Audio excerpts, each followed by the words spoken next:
Gina, that was lovely. Today we gather at the intersection of three observances: Juneteenth, Father's Day, and the summer solstice. At first glance, they may seem unrelated, but each invites us to reflect on what we inherit, what we celebrate, and what we pass forward. Juneteenth reminds us that freedom is precious and often delayed, but never extinguished. Father's Day calls us to remember those who nurtured us, challenged us, taught us, and helped us shape our lives.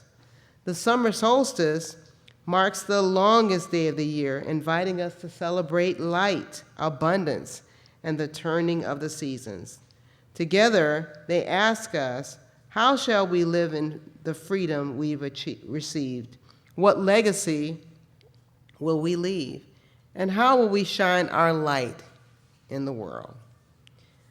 At this time, I invite Beth Curtis, the Director of Lifespan Religious Education, to deliver the Time for All Ages.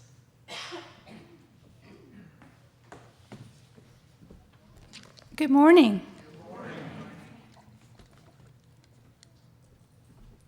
Happy Father's Day. And it's also, as Claudia mentioned, the first day of summer, known as the summer solstice. In Nordic countries, it is celebrated as midsummer. In some pagan traditions, it is called Litha. A solstice is kind of a biannual birthday for the sun. We recognize and celebrate its yearly cycle. Today is the longest day of the year. Starting tomorrow, the days will slowly grow shorter until we reach the winter solstice in December, the shortest day of the year. Most of us rarely think about the sun. Well, that's not true. In between, when you get out of your car, going into the grocery store, you think about the sun. It rises every morning and sets every evening, and we simply expect it to be there. Yet the sun quietly supports nearly everything about life here on Earth. Every tree, flower, bee, tomato, blade of grass, and person depends on its light and warmth. And because we have electric lights, heating and air conditioning, and grocery stores, it can be easy to forget how much we depend upon the sun. But for most humans, most of human history, people paid very close attention to it. Now imagine living thousands of years ago. There were no calendars, no weather forecasts. Farmers needed to know when to plant their crops, because if you plant too early, the frost could destroy everything. And if you planted too late, well, your harvest might not be ready in the winter. Now imagine the discovery that you can predict the seasons and the weather by how long your shadow is. Aha! That must have been a huge moment.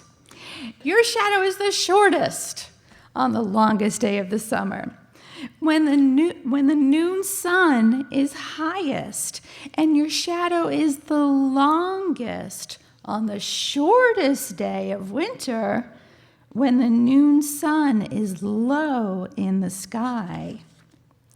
Now, by carefully observing the sun's movements, people created calendars, and that helped communities survive. Now, this is an ancient Mayan calendar. Notice the solstices and equinoxes mark the important points in every yearly cycle. So you can see either one way or the other, the solstices and the equinoxes on the four corners. And here is the pagan wheel of the year, which also marks the solstices and the equinoxes. Now, different cultures developed different traditions, but many recognize these turning points of the season. About 5,000 years ago, people in England began building monuments to mark these special days. The most famous, of course, is Stonehenge that we see here, whose stones align with the summer solstice sunrise and the winter solstice sunset. This brings our friend Jim close to heart. The Chumash people of California created what they call the House of the Sun, where sunlight shining through an opening in a cave would mark the solstice. And the ancient Maya built temples carefully aligned with the movements of the sun, showing just how important these observations were to their civilization. By way of the sun's reflection on the steps on the spring and fall equinox, you can see the serpent god Kukulkan descend down the 365 steps of this Mayan pyramid. Might notice 365 rings a bell. Across thousands of years and many cultures, people pause to notice the cycle of the sun. The summer solstice marks the beginning of the summer, a season of abundance that supports life throughout the year. One of the most important aspects of the modern solstice celebrations is reflection and gratitude, taking time to notice the natural world, the changing seasons, the marking of time, and the many gifts that sustain us. And today we celebrate the longest day of the year. Perhaps we can also pause to notice and appreciate the sun, not only for the light it gives us, but as a reminder to notice the many things that support our lives, even when we take them for granted. Blessed solstice. Good morning. My name is Claudia Marshall, and I use she, her pronouns, and I'm honored to be leading our service today. Welcome to Buckman Bridge Unitarian Universalist Church, or as we like to say, BBUUC. Whether you're a longtime member of this congregation or visiting for the first time, we are so glad you are here. Here in this Unitarian Universalist community, we are people of many beliefs, backgrounds, and stories. What binds us together is not a single doctrine, but a shared commitment to justice, compassion, to curiosity, and to the inherent worth and dignity of every person. If you are visiting, we invite you to stop by the welcome table in front to get a name tag and learn more about who we are. We also invite you to join one of our Learn About Us classes. After the service, please join us for fellowship in the back. There are conversations, connections, and community waiting for you. And now we invite you to silence your phones as we enter into this sacred space together. We're glad you're here. We light this chalice in celebration of freedom hard won, in gratitude for those whose love and guidance shaped us, and in wonder at the light that surrounds us in this season. May its flame remind us to seek justice, cherish one another, and carry hope into a world that needs our light. Thank you, David.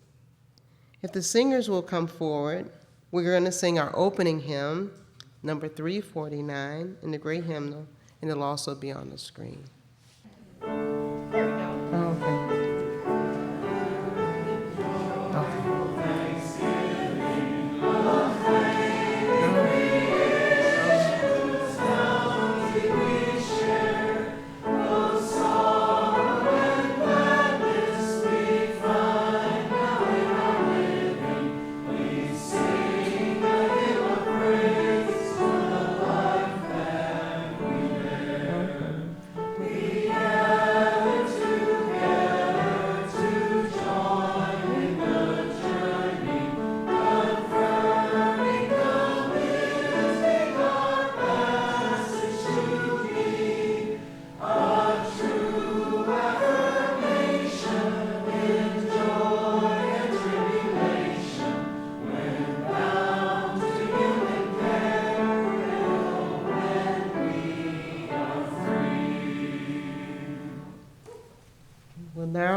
to recite our Congregational Covenant.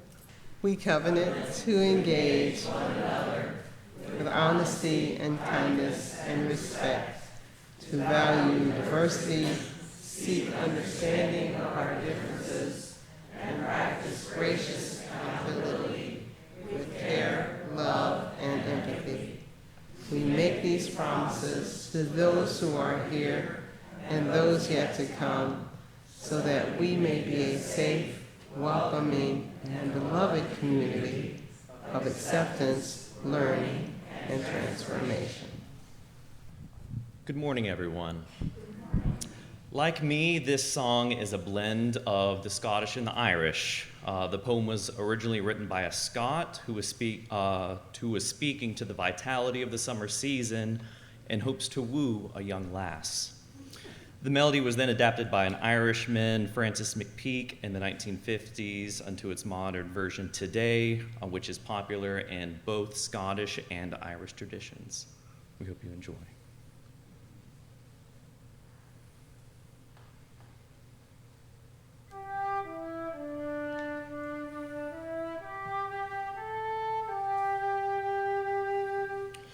Will ye go, lassie, go, and we'll all go together to pluck wild mountain thyme all around the bloomin' heather. Will ye go, lassie, go? I will build my love a bower near yon pure crystal fountain, and on it I will pile. Will ye go, lassie, go? And we'll go, oh, lassie, go, and we'll all go together to pluck wild mountain thyme all around the bloomin' heather. Will ye go, lassie, go? Oh, the summertime has come, and the trees are sweetly blooming, and the wild mountain thyme grows around the bloomin' heather. Will ye go, lassie, go?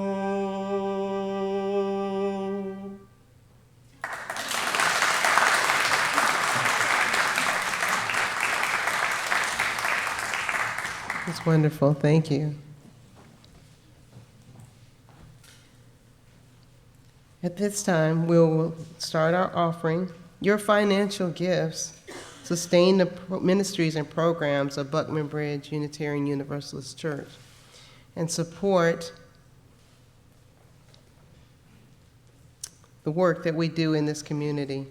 You may give in the offering plates or use the QR code in your order of service to set up weekly or recurring monthly contributions. I want to thank you for your generosity and for all the ways you support this congregation. This time we invite Helen Met and Patty DiStefano to come and receive our offering.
Good morning, everybody. Our reading today is right here when I have my glasses on. It was written by Kathleen McTeague. It's from her book called Becoming, a Spiritual Guide for Navigating Adulthood. And it's entitled, They Are With Us Still. In the struggles we choose for ourselves, in the ways we've moved forward in our lives and bring our world forward with us, it is right to remember the names of those who gave us strength in this choice of living. It is right to name the power of hard lives well lived. We share a history with those lives. We belong to the same motion. They too were strengthened by what had gone before. They too were drawn on by the vision of what might come to be. Those who lived before us, who struggled for justice and suffered injustice before us, have not melted into the dust and have not disappeared. They are with us still. The lives they lived hold us steady. Their words remind us and call us back to ourselves. Their courage and love evoke our own. We, the living, carry them with us. We are their voices, their hands, and their hearts. We take them with us, and with them choose the deeper path of living. Our sermon this morning was written by the Reverend Tess Baumberger, and I am so pleased to bring this to you this morning. It's entitled, All the Tiny Muscles. And Reverend Baumberger begins. When my son was in his infancy, and I a new mother, I remember watching him struggle to learn to sit up on his too round baby bottom, wobbling precariously or else sliding slowly down from wherever I had pillow propped him. I watched him gradually learn to catch himself when he fell over, instead of landing kersplat on his face. For months, I would put a pillow behind him wherever he sat to cushion his head in case he fell backwards onto the too hard cement floor covered by a too thin rug. I watched him later as he learned cautiously, waveringly, to stand, supporting himself on furniture, holding his hands out like a mini surfer on an uncertain floor. And I realized that those seemingly simple things are actually quite complicated, sitting and standing. Though I, in my healthy adulthood, take them for granted, they require coordinating all the tiny muscles hugging around your torso, working in unison with muscles in legs and neck and arms. Able-bodied people so unconsciously coordinate those tiny muscles just to sit and to stand, they don't even realize they're doing it until you watch a novice, an infant sitter, or until your own muscles stop working, until something fails, and you must catch yourself before you fall. Hope there are cushions around you to protect you from the hardness of the ground and to support you until you grow strong again, until you learn to compensate for the loss of those muscles, learn anew how to sit and to stand, or to live without sitting or standing. It seems to me that those we love and those who love us, all those brilliant bits of shining love, are many tiny muscles supporting our lives, wrapped around our bodies, ourselves like a hug, moving in the arms and legs of our lives, allowing us to sit and to stand, helping us just to exist and to live. We so often are not conscious of how much they support us until they become sick or die or leave our lives in other ways. Then we feel the before unnoticed effects of their presence. We feel the floor of our world lurch under our feet. We find ourselves falling and reaching out to catch ourselves. Sometimes we must rely on cushions arranged around us to break the hardness of our fall and to support us until we can sit and stand again. In my own life, I have felt the loss of many tiny muscles.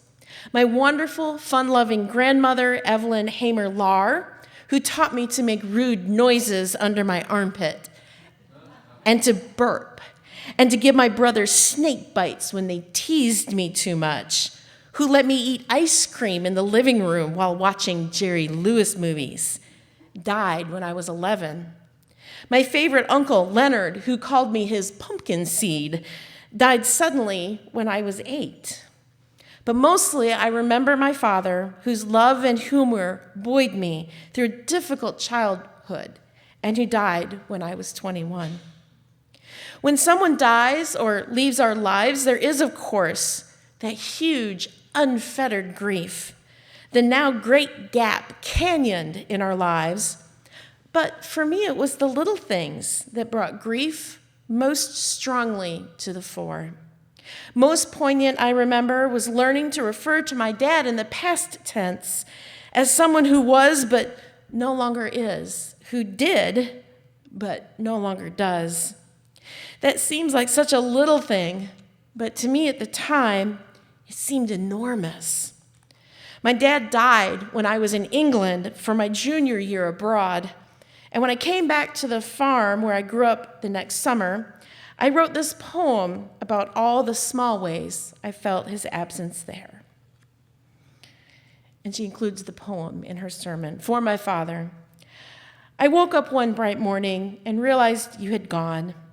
I searched the places you once were, hoping to find you again. The strong fenced yards which once had teemed with lowing cows and calves were silent, vacant, overgrown. The barn stood empty, the hay mowed door creaking. The granary that used to roar at harvest time with filling wheat was nestled in the sleep of housing what was grown a year ago. I woke up one bright morning and realized you weren't there. The kitchen table sat underneath breakfast dishes, wondering where you were. The rooms of this humble home where a family had laughed at stories of your youth waited to feel your voice again. This house had been your prison in the long months of your illness, but cannot hold you now. I woke up one dark morning before the sun was risen and wondered at my emptiness, at the gap I found where you had been when I remembered that you had died. A few months after my dad died, I dreamt that I was in the kitchen of my childhood home. In my dream, I had my work spread out on the table, and I looked up to see him sitting there in his straw hat, smelling of machinery grease and earth and hay, having a cup of coffee and a cookie, his year-long morning ritual. "Dad, you're alive," I cried, and got up to hug him. He said no, I couldn't touch him, but that we could talk. So I sat back down, and we did. I no longer remember what we talked about, just that it was comforting. So many small ways he had held up my life, the funny stories of his youth, the sudden deep-voiced laughter, standing next to him in church singing, hearing him whistle as he came in for dinner, looking up to see him having a cup of coffee and a cookie in the morning. All those tiny muscles. After my dad's death, I sometimes felt myself falling, like my son used to fall when trying to sit or stand. But slowly, I learned to catch myself. Writing poetry, creating that great affirmation of life was one way I broke my fall.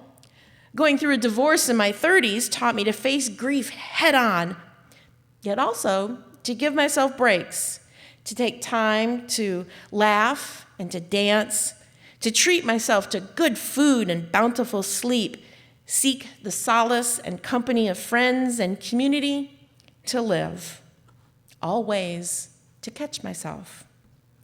And friends, one of the hymns in our hymnal, the words are, "When I was sinking down beneath sorrow's ground, friends to me gathered round, O my soul, O my soul." Two of my friends in England, as Grace would have it, had experienced the deaths of their own fathers, and so understood what I was going through. They were there to listen to me, to give me hugs, and to comfort me when I cried. And during that divorce in my 30s, my dear women's circle rallied around me. My church community came to my aid with flowers and furniture and hugs. Like those pillows I placed behind my son in case he should fall backwards, they were there to cushion me, to break my fall onto the harsh reality of grief, until I learned to sit and to stand again, to live in the presence of loss. When we remember those people of our hearts who have died, and there are more and more of them as we grow older, I hate to tell you that, we recognize that in the words of one of our readings, we share a history with those lives. We belong to the same motion, we become their voices, their hands, and their hearts, all in how we live. Because they touched and supported our lives, they continue to be defining forces for how we sit and stand and how we move. Although it seems that in so many tiny ways our lives cannot be what they were, it seems that our lives in great and tiny ways must change. And yet our lives have continuity and integrity with those who came before us. Part of our response to the absence of those tiny supporting muscles is individual and flows from who they were as individuals. Part of our response to the absence of those tiny supporting muscles will be communal. Part of our response is a community of faith, which is also shaped by members now living and those who have died or left. The two responses sometimes merge. During those times, we as individuals within a community honor the memory of those who have died, uniting our individual with our collective grief. That is because part of our purpose here is to support each other, to be tiny muscles, helping each other to sit and to stand, to live, just as those we remember were tiny muscles helping us to sit, to stand, to live. Just as our individual lives have continuity with the people who have touched them, the life of this, our community, also has continuity with those who once belonged to it, who were tiny muscles in this body. We, the members of this church community today, are many tiny muscles gathered here in one strong body. We are the body of this church, gathered in the midst of struggle and power. We compose the life of this church. We are its life and its breath. We are its hands and its feet and its soul. It may seem to some of us that our part in this community is insignificant, that we don't contribute anything important to our corporate life, but we would be missed. Our absence would be felt if we were lost to this community. The community would mourn, might falter, the ground uneasy beneath it. Whatever else he may have been, the Apostle Paul was a fantastic church builder. He wrote about the church as a body, with every part of the body being important. He wrote that the body as a whole cannot exist without its many parts. He wrote, quote, "The parts of the body which seem weaker are indispensable. If the whole body were an eye, where would be the hearing? As it is, there are many parts, yet one body." End the quote by the Apostle Paul. Pilgrim Father John Winthrop was also a builder of church and community, and I read that wrong. He's Pilgrim Father John Winthrop, not a Pilgrim Father. He might have been both. He wrote, quote, "We must be knit together in this work as one person. We must make others' conditions our own, rejoice together, mourn together, labor and suffer together, always having before our eyes our mission and community in the work, our community as members of the same body, to keep unity of spirit in the bond of peace." End the quote. As we cope with both our individual and collective grief, we as one body work together to catch ourselves. We together do the work of responding creatively. We together do the work of reaching out to communities of other faiths, communities themselves composed of tiny muscles trying to sit and to stand as a body. Through this work, we at times cushion others when they fall, as at times they cushion us, each supporting others as they work to learn to sit and stand, to knit together all those tiny muscles needed just to exist, to live, and to flourish.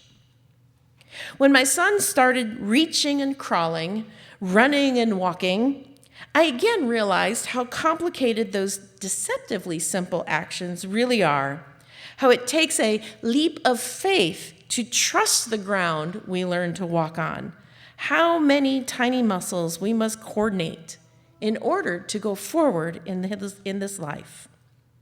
May we as individuals and as a collective body made of tiny muscles, as a congregation, community, and nation, learn not just to live in stasis, but also to move forward in our lives. May we be one, as John Winthrop wrote, in living for each other, so that we may show to all a new community. May it be so.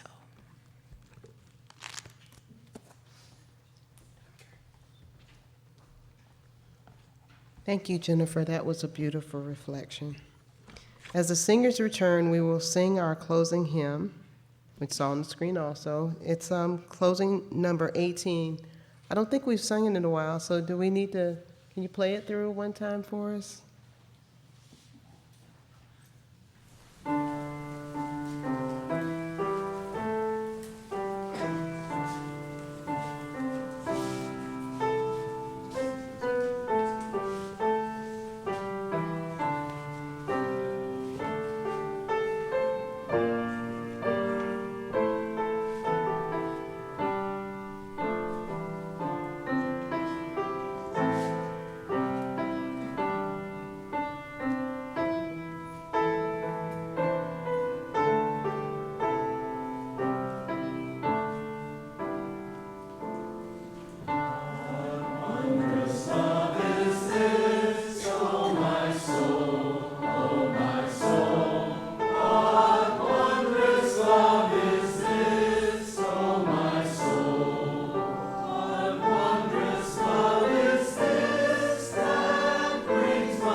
Okay, David, I now ask that David will come forward to extinguish our chalice.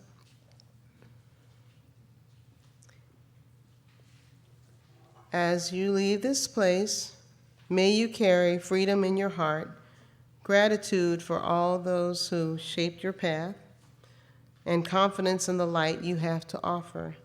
May you be brave enough to tell the truth, compassionate enough to love deeply, and hopeful enough to keep building a more just world. Go in peace, go in courage, and go in light. Namaste. Amen.